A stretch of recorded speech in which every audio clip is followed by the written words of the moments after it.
Apa tujuan belajar di masa depan?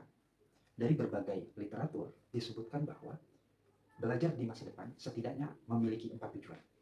Yang pertama, belajar tidak boleh hanya dibatasi untuk mentransfer pengetahuan semata, tetapi belajar adalah sebuah proses untuk mengoptimalkan keterampilan yang dimiliki oleh setiap peserta didik.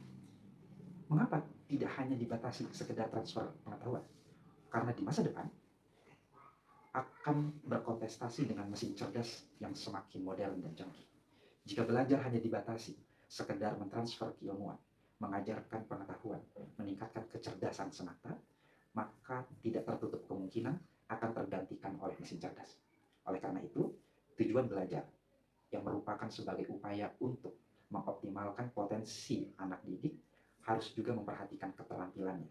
Yang kedua, tujuan belajar di masa depan adalah untuk meningkatkan kesejahteraan sekaligus dapat meningkatkan peran di atas muka bumi. Belajar tidak hanya berorientasi untuk mendapatkan pekerjaan semata. Karena kalau kita hanya berorientasi untuk mendapatkan pekerjaan, maka pekerjaan di masa yang akan datang tentu saja jauh berbeda bentuknya dengan yang sekarang. Kalau belajar bertujuan hanya untuk mendapatkan keuntungan ekonomi semata, maka bagaimana kalau kita tidak memiliki pekerjaan? Lalu apa fungsi dari belajar? Oleh karena itu, selain untuk mendapatkan pekerjaan, proses kegiatan belajar mengajar di masa depan juga bertujuan untuk meningkatkan taraf hidup umat manusia agar lebih baik dan lebih sejahtera di atas permukaan bumi. Yang ketiga, proses belajar di masa depan harus terintegrasi, harus saling terkoneksi antara satu rumpun keilmuan dengan keilmuan yang lain, antara satu bidang dengan bidang yang lain. Sehingga setiap peserta anak didik tidak hanya mampu dalam satu bidang, tetapi juga memiliki pengetahuan yang cukup di bidang-bidang yang lain.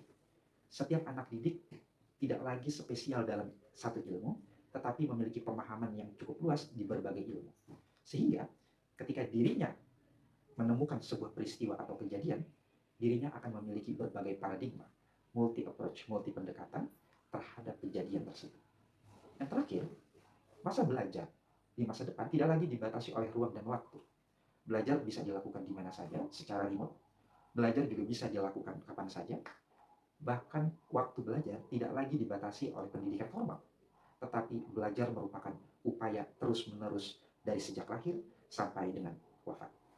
Terima kasih.